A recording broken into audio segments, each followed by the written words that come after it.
जय श्री शनिदेव। प्रिय तुला राशि के दर्शकों, हम ये कैसे जानें कि 17 जनवरी 2023 से लेकर अभी तक शनिदेव महाराज का शुभ फल हमको प्राप्त हो रहा है या अशुभ फल प्राप्त हो रहा है। अगर हमारे जीवन पर शनिदेव महाराज का अशुभ फल प्राप्त हो रहा है, हमको अशुभ फल मिल रहा है, तो हम उसे शुभ फल में कैसे परिवर्तन करें, इस बात की चर्चा करेंगे। साथ ही साथ में आज ये भी आप जानेंगे कि शनिदेव महाराज का आप पर शुभ फल पड़ रहा है या अशुभ फल पड़ रहा है। ये दोनों बातों की हम विस्तार पूर्वक चर्चा करेंगे और साथ में ये भी आपको बताएंगे कि अगर आज से ही आप शनिदेव महाराज का शुभ फल चाहते हैं कि शनिदेव महाराज की कृपा आज से ही आप पर होना प्रारंभ हो जाए, तो आप क्या करें, इन सभी बात की चर्चा करते हैं। देखिए, शनिदेव महाराज एक राशि में 2.5 वर्ष तक गोचर करते हैं। शनिदेव महाराज की प्रिय राशियाँ कौन सी हैं? वृषभ राशि है, तुला राशि है, आपकी मकर राशि है और कुंभ राशि है। ये शनिदेव महाराज की प्रिय राशियाँ हैं। शनिदेव महाराज 2.5 वर्ष एक राशि में गोचर करते हैं। सबसे मंद गति से चलने वाले ग्रह हैं, सबसे धीमी गति में चलने वाले शनिदेव महाराज ग्रह हैं। और आपके कहाँ पर हैं? आपके पंचम भाव, आपके बुद्धि के स्थान पर 17 जनवरी 2023 से लेकर अभी तक बैठे हुए हैं। इनका प्रभाव आपके पंचम भाव पर क्या होगा आगे, और साथ ही साथ में इनका अशुभ फल पड़ रहा है या शुभ फल पड़ रहा है, इन सभी बात की चर्चा करेंगे। शनिदेव महाराज क्या है? वृद्ध हैं, बूढ़े हैं और आपके पंचम भाव पर बैठे हुए हैं। इनकी डिग्रियां 2023 से लेकर कुछ ही समय इनका बचा हुआ है, यानी कि कुछ ही समय तक, और आपके 29 मार्च 2025 तक आपके पंचम भाव पर हैं, फिर आपके षष्ठम भाव पर आ जाएंगे। चलिए आगे बढ़ते हैं और समझने का प्रयास करते हैं। अगर आप अपनी कुंडली पर परामर्श विश्लेषण विस्तार पूर्वक अच्छी तरीके से अनलिमिटेड समय के साथ करवाना चाहते हैं, तो हमारे दिए गए नंबर पर आप संपर्क करके अपनी कुंडली का परामर्श विश्लेषण विस्तार पूर्वक अच्छी तरीके से अनलिमिटेड समय के साथ में करवा सकते हैं। चलिए अब हम शनिदेव महाराज के प्रभाव को समझने का प्रयास करें। सबसे पहले हम ये आपको बताएंगे कि शनिदेव महाराज का आप पर शुभ फल आपको मिल रहा है या अशुभ फल मिल रहा है। सबसे पहले हम शुभ फल की बात करेंगे। अगर ऐसा आपके साथ जीवन में हो रहा है तो अच्छा है। सबसे पहली चीज़, शनिदेव महाराज आपको आलस नहीं दे रहे हैं, यानी कि आलसी नहीं बना रहे हैं। आपका काम में एकदम से स्ट्रॉन्ग से मन लगता है, काम को बहुत अच्छी तरीके से आप करते हैं, अपने काम पर ध्यान रखते हैं और अपने काम से आप पीछे नहीं हटते हैं। अगर आपके साथ है तो शनिदेव महाराज का शुभ प्रभाव है।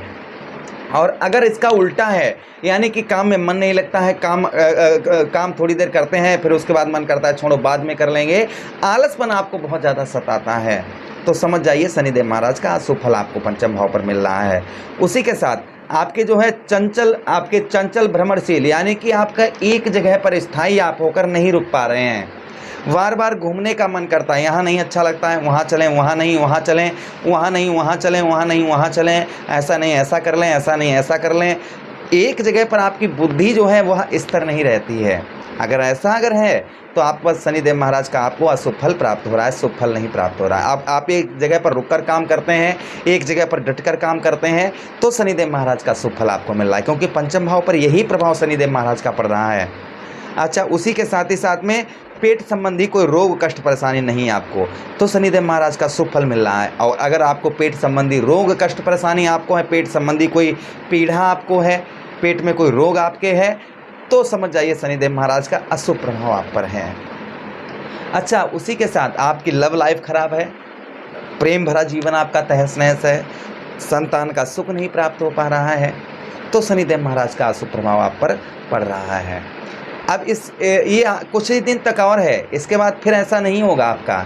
अभी कुछ ही दिन तक और रह गया। दिनों की हम बात करें तो शनिदेव महाराज की डिग्रियों का परिवर्तन हो रहा है, तो इनकी समस्याएं जो हो रही हैं वो भी आपकी समस्याएं जो आपके जीवन पर डाल रहे हैं वो भी आपके कम होती चली जाएं। लेकिन फिर भी आज से ही अपने जीवन को सही करने के लिए क्या करें, आगे बताएंगे आपको। अब शनिदेव महाराज की दृष्टियों की बात करते हैं कि शनिदेव महाराज की प्रथम दृष्टि आपके सप्तम भाव पर पड़ रही है। शनिदेव महाराज की दृष्टि लंका पर पड़ी तो लंका सोने से काली पड़ गई। आपके सप्तम भाव आपके स्त्री भाव पर पड़ रही है। यहाँ पर अगर आपको ये नीच कर्मों वाला बना रहे हैं, अब नीच कर्म मतलब ऐसे कर्म आप करते हैं जो समाज को अच्छे नहीं लगते, आपके परिवार को अच्छे नहीं लगते, आपके घर वालों को अच्छे नहीं लगते, ऐसे नीच कर्मों की ओर आपकी बुद्धि लेकर जा रहे हैं, तो समझ जाइए शनिदेव महाराज का अशुभ फल आप पर पड़ रहा है। शुभ फल आपको शनिदेव महाराज का नहीं मिल पा रहा है। अच्छा, उसी के साथ ही साथ में यहाँ पर आपके विवाह में विलंबता, यानी कि 2023 से लेकर अभी तक आपका रिश्ता नहीं रुक पा रहा है, शादी आपकी नहीं हो पा रही है, आपके रिश्ते जैसे देखने वाले आए, थोड़ी सी बातचीत हुई और उसके बाद फिर बातचीत ख़त्म हो गई। अगर ऐसा हो रहा है तो शनिदेव महाराज का शुभ फल मिल रहा है। और अगर आपकी शादी 2023 से लेकर अभी तक हो गई है तो शनिदेव महाराज का शुभ फल आपको प्राप्त हो रहा है।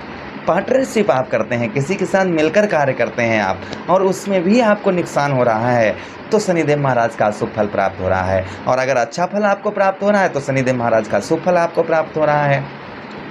अच्छा, उसी के साथ संतान का आपको सुख नहीं प्राप्त हो रहा, या बच्चे आपकी बात को नहीं मान रहे, बच्चे आपके गलत रास्ता पर चल रहे हैं, आप उन्हें समझाने का प्रयास करते हैं किंतु वह समझ नहीं रहे, अगर ऐसा है तो शनिदेव महाराज का शुभ फल आपको प्राप्त नहीं हो पा रहा है।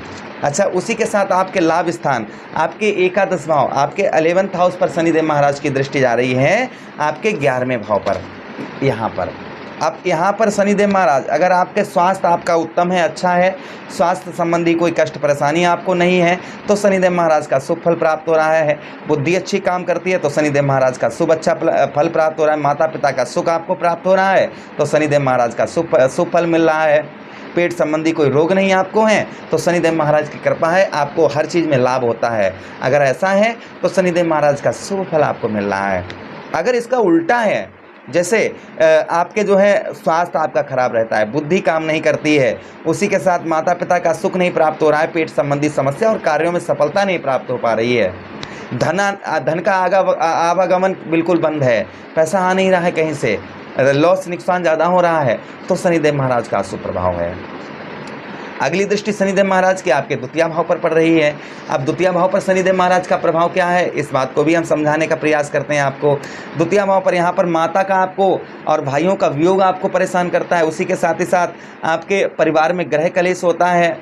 ग्रह कलेश के साथ ही साथ धन संबंधी प्रॉब्लम, समस्या, पैसा बिल्कुल पास नहीं आ रहा है, मेहनत कर रहे हैं, कर्म कर रहे हैं, फिर भी फल नहीं प्राप्त हो रहा है। अगर ऐसा है तो शनिदेव महाराज का अशुभ फल प्राप्त हो रहा है। अब हम इससे शनिदेव महाराज का आशीर्वाद अपने सर पर कैसे पाएं, शनिदेव महाराज की कृपा पात्र हम कैसे बने, यह बात हम आपको समझाते हैं। बहुत ध्यान से कॉपी पेन लेकर नोट करके रख लीजिएगा, ये आपको करना ही करना होगा। अगर आज से ही कृपा पात्र इनकी बनना चाहते हैं, अगर आज से ही कृपा शनिदेव महाराज की चाहते हैं तो आपको ये करना ही करना होगा। क्या करना होगा, ध्यान से सुनिएगा। शनिवार का व्रत करें, अगर आपका हेल्थ अच्छी रहती है, स्वास्थ्य अच्छा रहता है तो। अगर नहीं कर सकते हैं तो कोई बात नहीं, अगर से हेल्थ संबंधी समस्या है आपको तो कोई बात नहीं है। शनिदेव महाराज शाम को सूर्यास्त के बाद में शनिदेव महाराज के मंदिर पर जाएं। अगर शनिदेव महाराज का मंदिर नहीं है तो आप बजरंगबली के मंदिर पर जा सकते हैं। वहाँ पर जाकर दोनों हाथ जोड़कर बैठ जाएं, आसन लगाकर, और शनिदेव महाराज से आराधना करें, प्रभु हम आपके शरणागत हैं, इस पापी को अपने शरणों में लीजिए प्रभु, हम आपके शरणों में आए हैं, आपके शरण में आए हैं, आपके चरणों पर अपना मस्तक रख रहे हैं प्रभु। आज तक हमसे जो आज से पहले हमसे गलतियां हुई हैं उन सारी गलतियों को प्रभु क्षमा करें। हम जीवन में बहुत कष्ट पा चुके हैं, अब हम कष्ट नहीं सह सकते हैं प्रभु, अब अपना प्रकोप हमसे दूर करिएगा। और शनिदेव महाराज आपके हर रोम रोम में बसे हों, इतना प्रेम, घनघोर प्रेम आपको उस अवस्था में, उस समय पर हो, और हमेशा ही हो तो बहुत अच्छी बात है, लेकिन उस समय पर होना ही चाहिए, यानी हर रोम में आपके शनिदेव महाराज बसे हों। फिर शनिदेव महाराज से विनती करके कहना, प्रभु आपके शरणों में हैं, हमारे जो पहले पाप हो चुके हैं हमसे उन्हें क्षमा करिएगा, आगे से हम ऐसे पाप नहीं करेंगे प्रभु। हमारे जीवन से जो कष्ट परेशानी हो रही हैं प्रभु, उन सारी कष्ट परेशानियों को दूर करें, हम आपके शरण में आए हैं। वहाँ पर आप थोड़ा सा सरसों का तेल चढ़ा दें, कुछ तेल दान कर दें। उसी दिन आप वृद्ध व्यक्तियों को भोजन करवाएं, ध्यान से सुनिएगा, वृद्ध, क्योंकि शनिदेव महाराज बूढ़े हैं, वृद्ध व्यक्तियों को भोजन करवाएं और उनसे सर पर हाथ रखकर आशीर्वाद लें वृद्ध व्यक्तियों का। वो वृद्ध व्यक्तियों का आशीर्वाद नहीं, वो शनिदेव महाराज का आशीर्वाद होगा आप पर, और वह आशीर्वाद आप प्राप्त कर लेंगे तो आपके जीवन से कष्ट परेशानी दूर होंगी। मुट्ठी भर उड़द की दाल अपने सर से 7 बार घुमाकर किसी असहाय व्यक्ति को, मांगने वाले को दान कर दें, इकट्ठा करके कुछ जब ज़्यादा हो जाए तो किसी को दान कर दें, तो शनिदेव महाराज के आप कृपा पात्र बन पाएंगे। आज से ही आपकी समस्याएं दूर होना चाहिए। आपको हर हफ्ते करना है, हर हफ्ते करना है। आशा करते हैं प्रोग्राम बहुत अच्छा लगा होगा, लगा है तो लाइक कर दें, चैनल को सब्सक्राइब कर दें। हम किसी अन्य प्रोग्राम में पुनः भेंट करते हैं। हरे कृष्णा, राधे कृष्ण।